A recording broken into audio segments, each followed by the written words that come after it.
Ketua Badan Gizi Nasional Nanik S. Deyang mundur dari jabatannya. Ya, Nanik beralasan mundur untuk pengobatan penyakit jantungnya di luar negeri. Pemirsa, pengumuman mundurnya Nanik disampaikan melalui media sosial miliknya. Dalam pernyataannya, Nanik menyebut dirinya mundur atas alasan kesehatan. Nanik juga menjelaskan bahwa dirinya akan berobat ke luar negeri untuk mengobati penyakit jantungnya.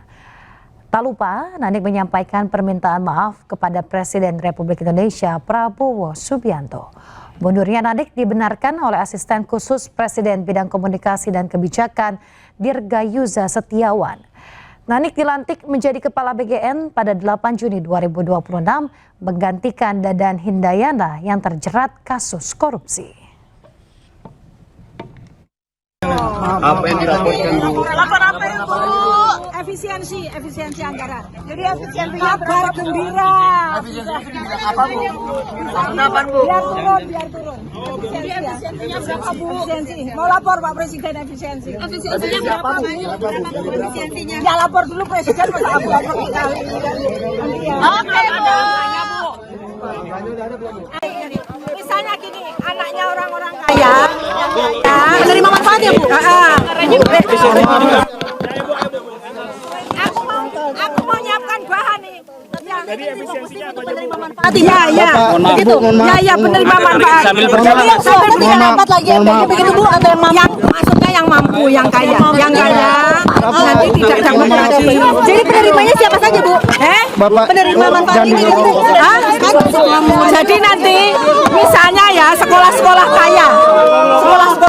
Di sekolah-sekolah kaya itu terus kemudian iya itu kan seneng banget itu yang dibahas apa lagi ini kan belum besok dibahasnya belum katanya besok sore maaf angkanya sudah tapi kan tak laporkan presiden dulu Berarti belum lapor ke presiden ini ya Bu? Lapor terus Bu. Untuk surat Pak Sony gimana Bu? Kamu wartawan mana?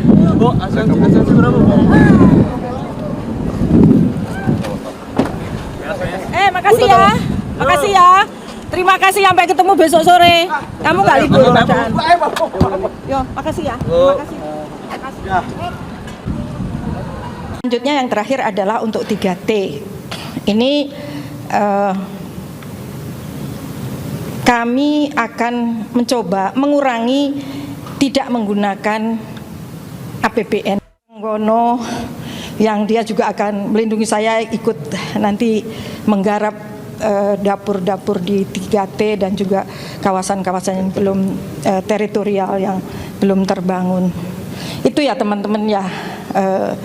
Langkah kami adalah pertama-tama seperti yang beberapa waktu lalu saya sampaikan, kami concern pada efisiensi anggaran agar bisa tidak membebani anggaran negara pada saat ini, tetapi dengan tidak mengubah target dari yang kita berikan gizi. Efisiensi ini kami lakukan yang pertama melalui moratorium. Moratorium ini bukan titik baru, tetapi juga dapur-dapur baru. Bila per hari ini totalnya berapa besar ya? 27.877. Jadi per hari ini jumlahnya titik dapur yang operasional berdasarkan virtual account itu 27.877. Nah, kita hentikan dulu ke situ. Kita akan tata. Kita tata apakah dapur ini melayani, ini sudah bisa melayani sebetulnya dengan penerima manfaat yang ada atau sebetulnya malah kelebihan. Nah, kemudian ini kita akan nanti dulu, artinya kita nggak buka yang baru dulu maupun pendaftarannya. Ya, Jadi kita mau nata misalnya Jawa Tengah ini harusnya butuh berapa, Jawa Barat ini butuh berapa, DKI butuh berapa, dan lain-lain, Jawa Timur.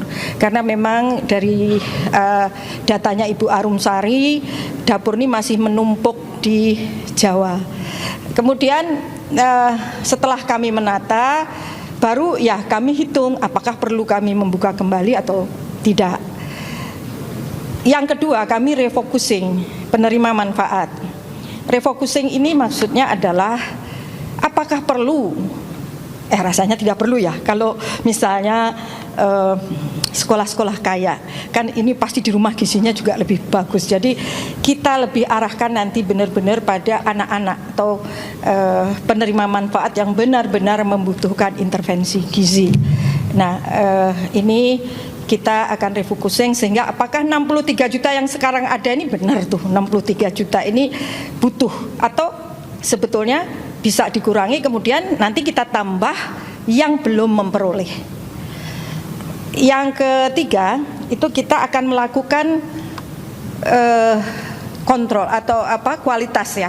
Kami juga sudah sampaikan ke Presiden di tahun 2026 ini kita bukan mengejar kuantitas tapi pada kualitas, sehingga kami akan mengecek apakah dapur-dapur yang sekarang ada ini sesuai dengan Juknis atau tidak. Nanti akan kita grading misalnya apakah dapur ini bisa 3.000, 2.000 atau 1.000 saja, itu nanti akan kita kelompok-kelompokkan. Selanjutnya yang terakhir adalah untuk 3T. Ini kami akan mencoba mengurangi tidak menggunakan APBN, mencoba ya. Tetapi tadi kami belum kesini nih sudah di demo nih oleh rupanya ada investor yang sudah membangun 3T. Kami akan selesaikan bagaimana sebaiknya, tapi untuk wilayah-wilayah yang belum digarap oleh investor, kami akan coba kerjasamakan atau kita bisa dibiayai dengan CSR-nya BUMN, atau mungkin ada hibah dari luar negeri, atau mungkin juga kalau di tempat itu ada perusahaan-perusahaan besar misalnya berinvestasi, masa sih bikinin dapur untuk masyarakat di situ nggak mau, kan nggak mahal juga. Jadi mereka kan juga punya CSR. Nah itu kira-kira yang akan kami lakukan dalam waktu sekarang. Bahkan sudah mulai, kami sudah rapat-rapat untuk merealisasikan yang tadi hal-hal yang kami sampaikan. Demikian ya. Ibu Nanik, ini kan wajah baru pimpinan BGN, tidak ada yang ahli gizi. Kemudian gimana caranya untuk mendapatkan kepercayaan publik bahwa program MBG ini benar-benar tepat sasaran untuk gizi anak-anak? Baik, di SOTK sebetulnya dari Badan Gizi Nasional berdiri itu ada Dewan Pengarah. Di Dewan Pengarah inilah akan kami isi dengan para profesor ahli gizi dan juga profesor dokter anak. Jadi nanti yang akan mengguiden kami, yang akan membimbing kami nanti adalah Dewan Pengarah yang terdiri dari 7 orang. Mungkin di antara 7 orang itu 5 kemungkinan mereka adalah dari pakar-pakar gizi. Subscribe, share, like, and comment. Subscribe, share, like, and comment. Subscribe, share, like, and comment. Subscribe, share, like, and comment. Subscribe, share, like, and comment.